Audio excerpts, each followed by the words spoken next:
La malnutrition en Afrique subsaharienne est à un niveau inacceptablement élevé. Plus de 250 millions de personnes sous-nourries vivent sur le continent, dont 40% des enfants chétifs dans le monde.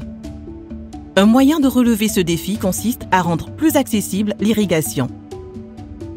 Cela transforme l'agriculture et améliore les résultats nutritionnels comme la qualité de l'alimentation et la santé des enfants. Il existe plusieurs voies allant de l'irrigation à une meilleure nutrition et à une meilleure santé. Certaines de ces voies ne sont pas évidentes.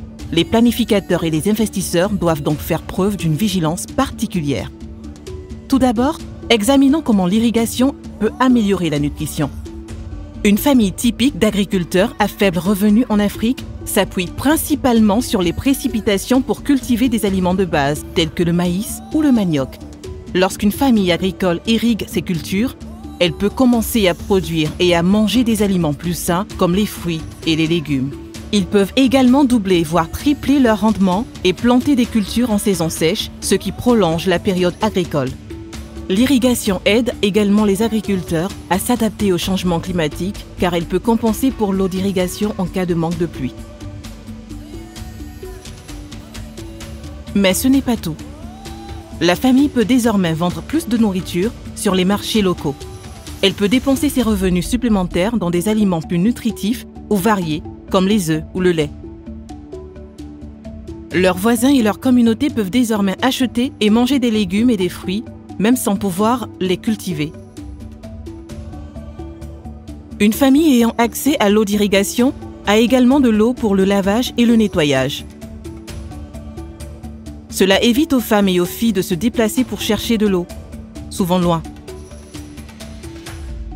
Cependant, l'eau d'irrigation doit être gérée correctement pour être garantie suffisamment propre et potable.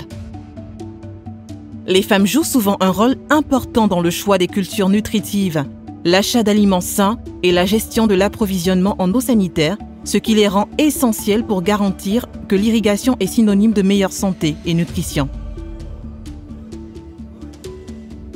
Que faut-il donc pour que les investissements dans l'irrigation permettent d'obtenir ces avantages? Des conseils récents pour la mise en œuvre des partenaires soulignent certaines recommandations importantes. Tout d'abord, encourager les cultures irriguées particulièrement nutritives. La patate douce orange en est un bon exemple. Deuxièmement, créer des infrastructures d'irrigation destinées à différents usages, notamment à des fins ménagères ou agricoles. Troisièmement, faites entendre la voix des femmes dans la conception et la gestion de l'irrigation. Quatrièmement, suivez le succès des projets d'irrigation à l'aide d'indicateurs de nutrition et de santé pour assurer que l'irrigation améliore la nutrition.